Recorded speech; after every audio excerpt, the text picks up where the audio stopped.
Hello, I'm Jason Wickelman with the Central Fire District, and this is a harbor review of the Santa Cruz Harbor. And we run mutual aid calls down there, so a lot of times we're first in. So I want to give a little bit of a review on that. So the harbor is one long finger that is divided by the Murray Street Bridge, and it gives you like 4 quadrants. So the first quadrant, let's go over that. It's all alphabetical. It starts up top there, and this is slips A through F, which is kind of like a report card. That's how I remember that. And it actually has an AA and an FF as well as A through F. So it's reached by coming down the end of Seabright and then down Atlantic, which terminates into AA, which is where Aldo's used to be. But then if you turn and go down Mariners Parkway, you got slips A, B, C, D, E, and F, and then FF is where the Chardonnay is. And right next to that, there's a rowing club. So all of that's accessed in that first quadrant.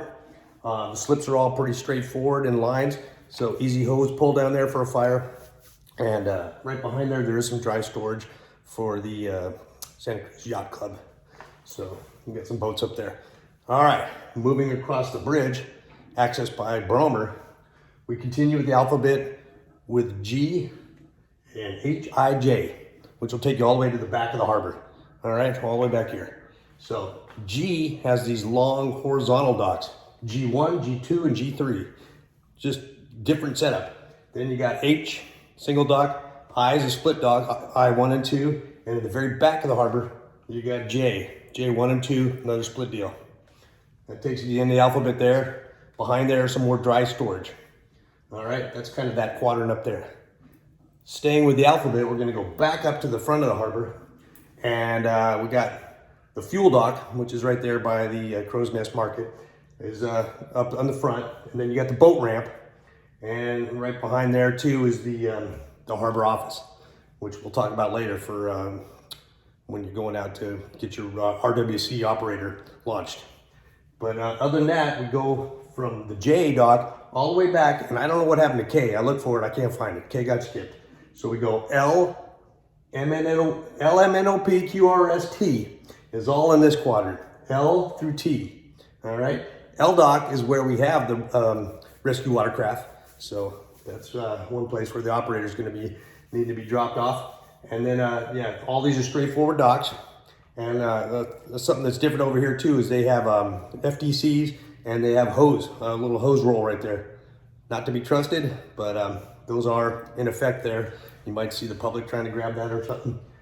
Another thing about the harbor, there's a lot of hydrants, good water supply. So L through T, and over here, Johnny's Harbor side, right behind there, we have a maintenance yard for boats. They're doing a lot of boat maintenance right there before you get to the bridge. Jumping over on the other side of the bridge, we have the U dock, split deal, the V dock, split deal, the W dock, 3 split deal, and then the final 3 are, we go back to the horizontal, X1, X2, and X3, long horizontal ones. So the thing about these horizontal ones, and a lot of the ones in the back of the yards where they're all split, sometimes you want to do Thor's hammer. So when we get down there to the harbor, we're going to go over that, and we're going to show you how to get your supply line over there, nice straight line, and quickly get an attack line in service and put out the fire. Operation Thor's hammer. This is something you want to do at the harbor if you have a long dock that you have a lot of turns and everything, and it might be more than 200 feet. So if we have a boat fire out here at the end of W Dock 3, we're going to be doing Thor's hammer. So we're going to show you how that goes. Okay, Operation Thor. The firefighter, jump seat, and the captain will hop out. They're going to both throw on their SCBA. Captain's going to grab the irons, tick. Jump seat firefighter will grab either spanner or wrench for the Thor's throw, and we're also going to grab a rope bag, the utility rope bag, and 100 feet of 1 3/4 inch for attack line. They'll have to break that off, and then they're ready to make entry onto the dock.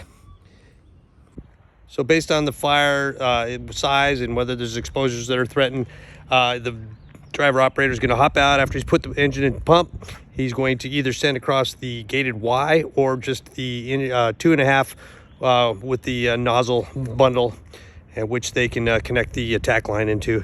So he'll go ahead and pull out enough 2.5 to make it from the back of the engine over to the dock, and be ready for the Thor's hammer throw.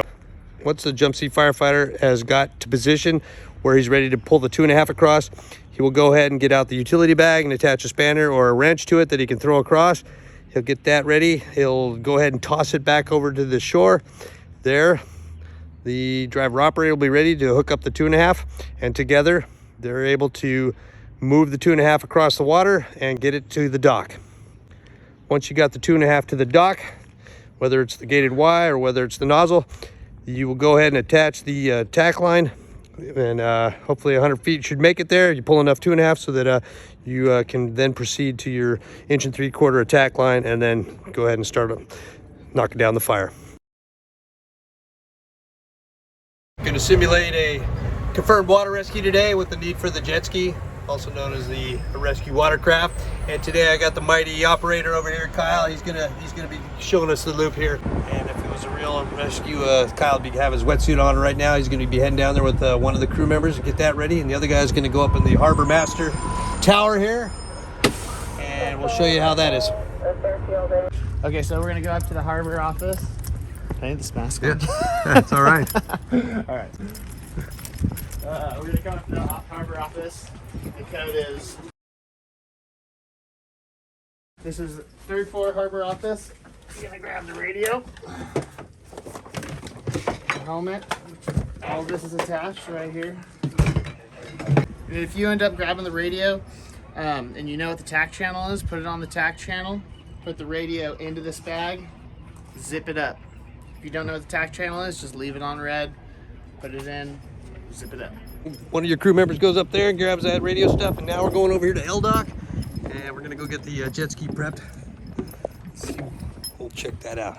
Okay. Basically, like, yeah, the operators are gonna know what this entails. I think the biggest part that you can help the crew out though is basically going up, grabbing that radio, making sure it's in the bag on the right tack or on red fire, and then just coming down and then just ask your operator if they need any assistance, and that's going to be the biggest thing. They'll let you know what they need. Okay. So being oriented and aware of the different access points to the harbor is a good thing to go over, especially if you're working at the Live Oak station. We do get called down there for fires, medicals, and any other response that might be needed. We're the closest one to make it, especially in the back of the harbor, and then down towards Crow's Nest. So this is just a review to go ahead and show you some of the different nooks and crannies around the harbor and how you can get down there and make the most effective response.